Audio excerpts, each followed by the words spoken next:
What is devotion? The practice of love is the practice of devotion. And devotion is a wonderful word. It has many connotations. If we sit and meditate for a moment on this word, devotion, we realize that it has some very special traits that go deeper than just the word love. For although we know that God is love, and love and devotion can be perceived as the same thing, they are not quite the same thing. Love can be very flighty. It can feel rooted in the moment, wavering like an unsteady wind. Today I love God. Tomorrow I don't even believe God exists. Today I love myself. Tomorrow I doubt myself. Today I love my wife. Tomorrow I'm not very confident in my marriage. And so love of this nature is really not something you want to root yourself to. This is a shallow and very transient kind of love based on what makes us feel good. It is not devotion. If devotion to God is not cultivated prior to the vision of God, then it will be granted through God's grace after the vision. But devotion to God, in and of itself, is the mark of a spiritually matured soul. By gauging one's devotion to God and to spiritual practice, we can see the state of the tree of life within them. And likewise, we can gauge the state of our own spiritual intuition. As Jesus says in the Bible, you will know them by their fruit. And by this, Jesus did not just mean good works. For pure and sacrificial devotion to God, or devotion to spiritual practice, is a fruit of the tree of life.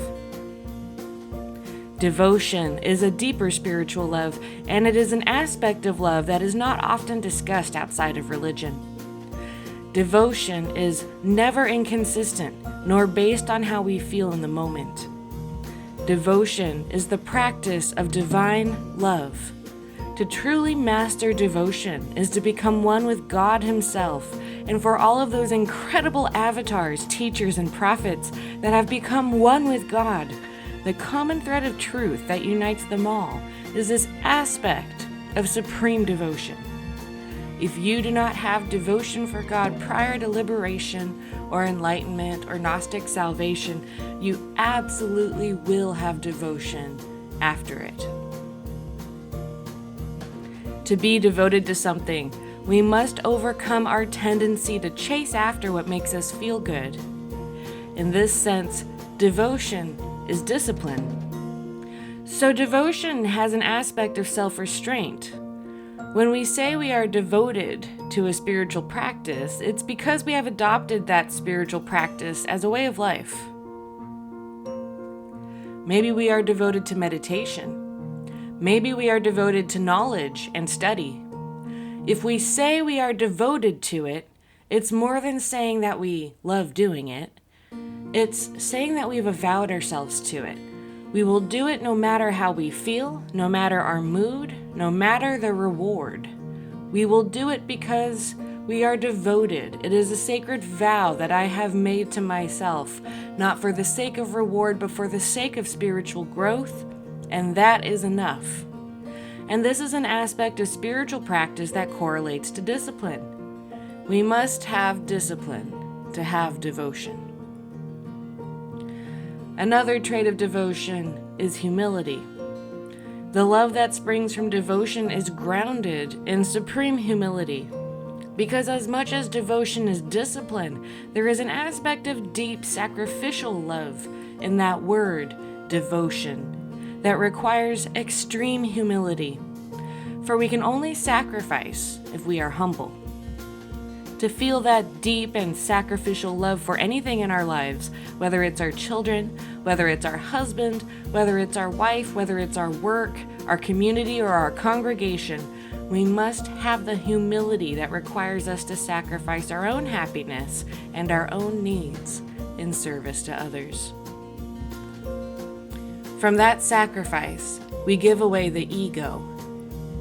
For in order for God to work through us, And to attain the vision of God, we must have deep humility. We must understand that our way is not the right way. Only His way is right. And so we choose sacrifice over and over again. We choose the higher way, not our own. And we make that choice every day. We use self-restraint when we wish to throw a tantrum.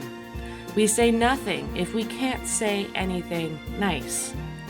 We refrain from injuring others through our words or our actions, no matter how offended, no matter how upset, and no matter how much we disagree, we turn the other cheek.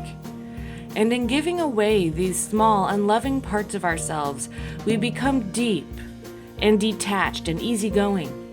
We allow love to anchor us to the root of the pure self. Every time I act towards the purpose of higher good by way of self-restraint, I am sacrificing the ego. I am becoming less of myself and more of God. And this is devotion. Devotion is a promise to never turn away in sickness and suffering and hardship and doubt. Devotion is discipline and humility. Devotion is love in the supreme sense that it asks us to give and give and give without any expectation of reward, because devotion is its own reward. Devotion is the taproot of the tree of life that pierces the heart and from which all life springs. Every great spiritual teaching and every great service to humanity has been done from this space of deep sacrificial devotion to God. And it is from this place of sacrifice that God can shine through us. So when we say we are spiritual, it's because we are devoted to God and devoted to spiritual practice, not because it makes us feel good, not because we want to be free from suffering, not because we want respect or to be perceived in a certain way. We are devoted to spiritual practice because the discipline and humility of our hearts demand that practice from us. We are devoted to spiritual practice because we have realized at some point upon our path that it is the truest way to live and the only way that we can be secure in ourselves and at peace with the world. Devotion is sacrifice. When we say we are devoted to a cause or to a person, what it means is that we have given up the smaller, more selfish traits inside of us in pursuit of a higher purpose or a higher love. And that devotion, although it is in some ways bondage, is what ultimately frees us from Maya and liberates the soul. Because devotion to God is liberation. Devotion must become the very root of yourself so that it pierces the heart. Devotion is both pleasure and pain. Devotion is sweetness and it is suffering. And yet only in devotion do we truly lose ourselves in that bliss of the higher self. As spiritual practitioners or leaders of a community or people who have taken it upon themselves to teach the word, we are sometimes confronted with doubt. Doubt can stifle the soul. How do I know that what I do is of the ego, or if what I do is of God?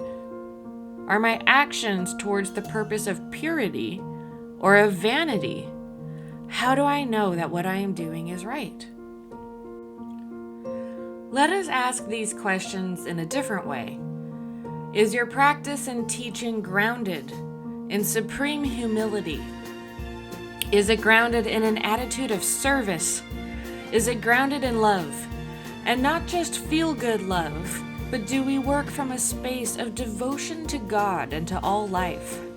Do we serve with an attitude of devotion? If you answered yes to all of these, then chances are you are not acting from the ego, but from the Atman, from the soul.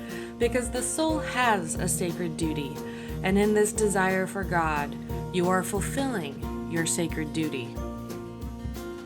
However, there is another side of love that we often mistake for devotion, and that's zealotry. Zealotry is founded in fear. It is close-minded. It says, my way is best, your way is wrong. Zealotry tries to spin the wheels and get people excited. Zealotry spreads fear of the end times. It is a tool for bullying, It makes people afraid for their immortal soul. It turns people against each other. Zealotry is rabble-rousing. It feeds on ignorance. It says, my path is right, your path is wrong. My soul is bigger than yours. My truth is greater than yours. And that's what zealotry says. But Jesus did not tell us that this is the way. He said we are to love our enemies and pray for our enemies, for then we shall be perfect as our Father is in heaven. So embrace those of differing beliefs and worldviews.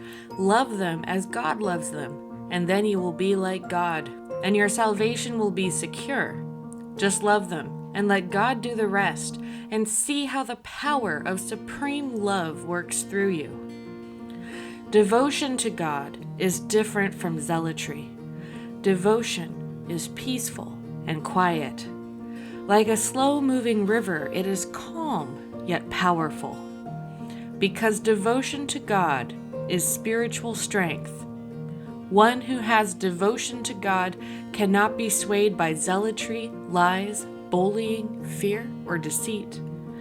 One with supreme devotion to God sees straight into the heart of all people and all matters and perceives truth.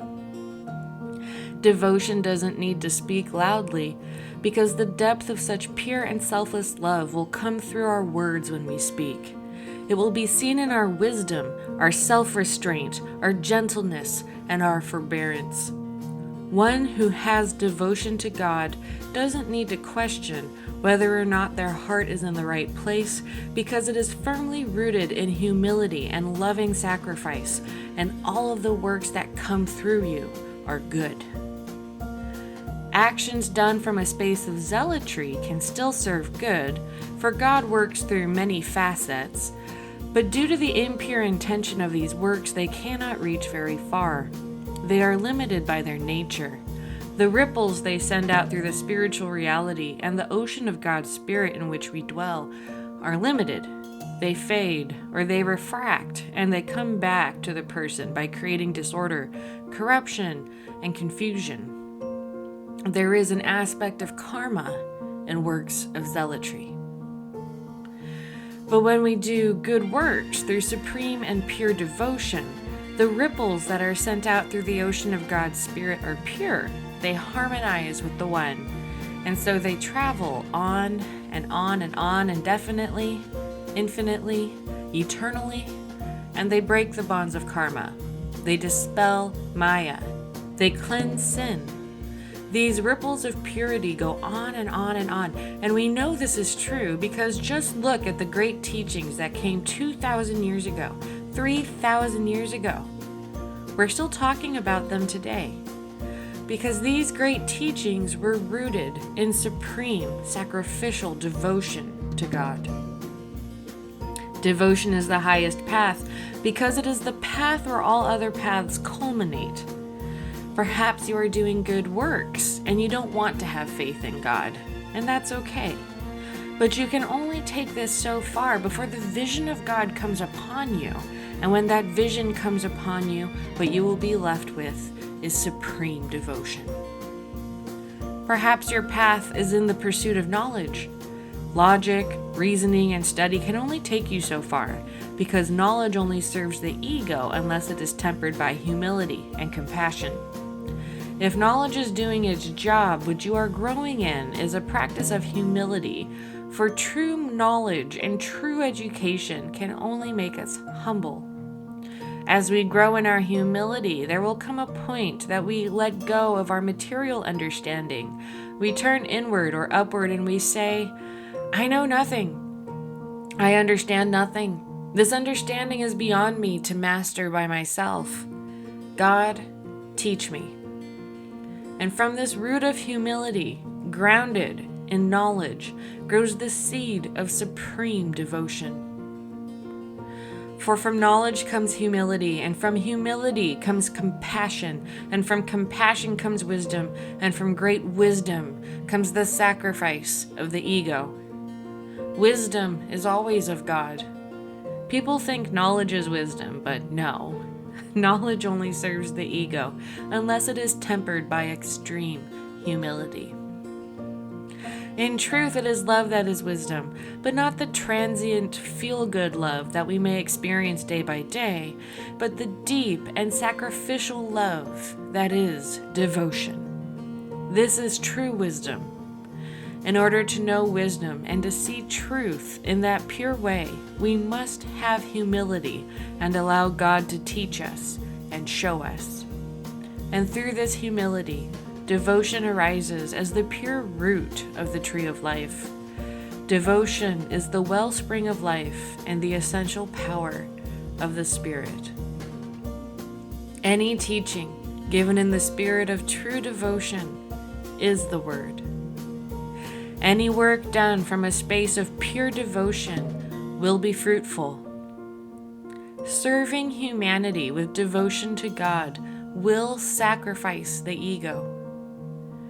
In everything that we do, let us do it with the attitude of supreme devotion to God.